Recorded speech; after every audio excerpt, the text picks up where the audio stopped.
Claire, a struggling woman on the brink of losing everything, offers to pay for a man's coffee, never guessing he's a millionaire in disguise, searching for real kindness. What begins as a simple gesture spirals into a transformative journey through betrayal, resilience, and ultimately, love. It was an ordinary morning made bitter by the relentless rain and the weight of worry pressing on Claire's shoulders. She stood in line at a quiet corner cafe, counting crumpled bills and coins in her pocket. She didn't really need coffee, she needed hope. Ahead of her, a man in a worn hoodie patted his pockets, searching for enough change to pay. Without thinking, Claire stepped forward and placed a few coins on the counter. "I've got it," she murmured, avoiding his eyes. He turned to her, visibly surprised. "You don't have to." "I know," she said, smiling weakly. He thanked her, took his drink, and walked out into the rain. Claire hadn't thought twice about it. She simply couldn't walk away from someone else's need, not when she knew it all too well herself. Claire's world was quietly collapsing. Her apartment was sparsely furnished, barely warmed by an aging heater. The boxes stacked by the door were not signs of a new beginning but of an impending eviction. Her landlord had given her another week, maybe 2, if she promised to try. She had promised, she always did. The fridge was nearly empty, her clothes were clean but threadbare. Every day was a series of calculations. What could she go without? And yet, in the midst of all that, she baked. Her oven was small and finicky, but it was her sanctuary. Mixing flour and sugar gave her a sense of control. Her neighbors had grown used to the smell of cookies, even if she gave them away more often than not. They never asked why she gave so freely. No one knew how much she had to lose. Claire didn't expect to see him again. But 2 days later, there he was, holding a coffee and an awkward smile. "I thought you might want company," he said, setting a second cup in front of her. She hesitated but gestured for him to sit. His name was Tom, and he was different, quiet, observant. He asked about her life, not in a nosy way, but with genuine interest. She told him bits and pieces, how she used to manage a bakery before it closed, how she had dreams of opening her own. He listened without interruption, nodding in the right places. There was something kind in his silence, something that made her feel less invisible. For the first time in a long while, Claire let herself enjoy someone's company without fearing what they might want in return. What Claire didn't know was that Tom wasn't just some random guy. He was James Rowan, an acclaimed author, a man who had made a fortune writing about other people's lives. But the fame had begun to sour. He felt disconnected from the world, unsure whether anyone around him liked him for who he was or for the name printed on his books.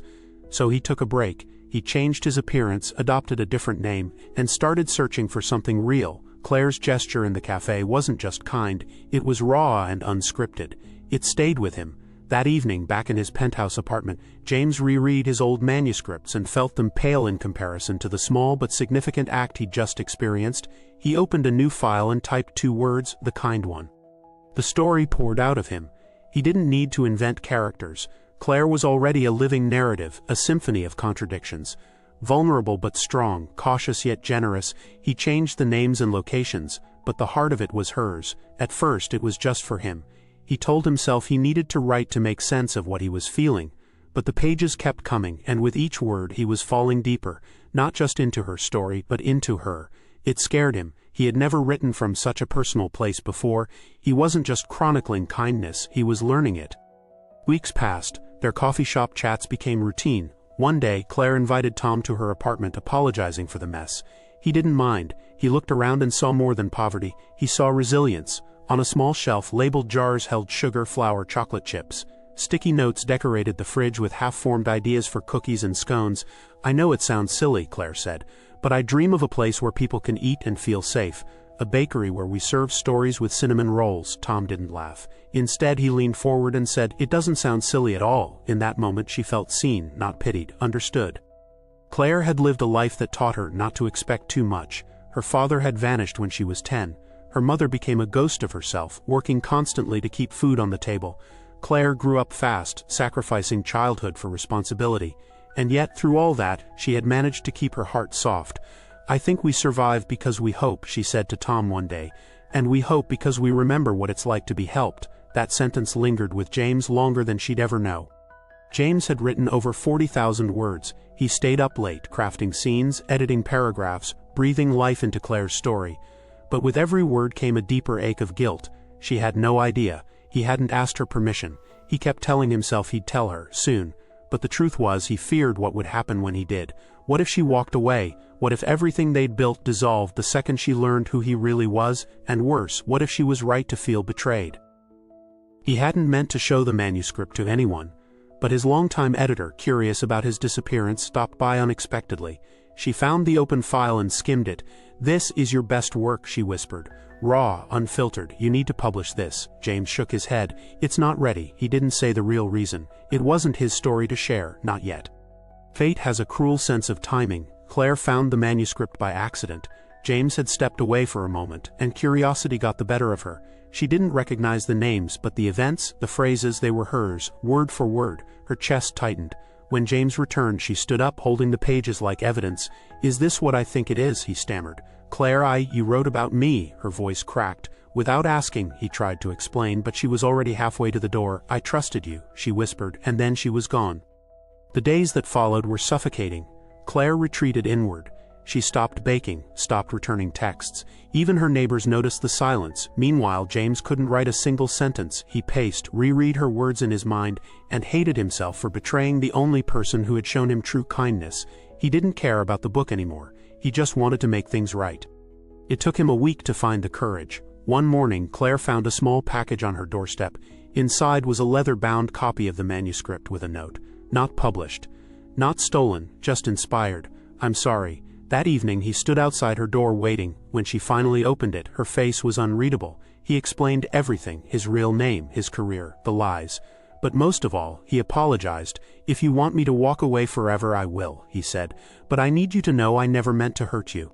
Claire didn't respond at first, but that night she read the manuscript. Every page was a mirror, but it wasn't distorted. He had captured her essence. The fire beneath the fatigue, the hope beneath the hardship. It wasn't just a story, it was her soul on paper. Slowly she reached out again. They met in the park. There were no apologies left, only the question of where to go from here.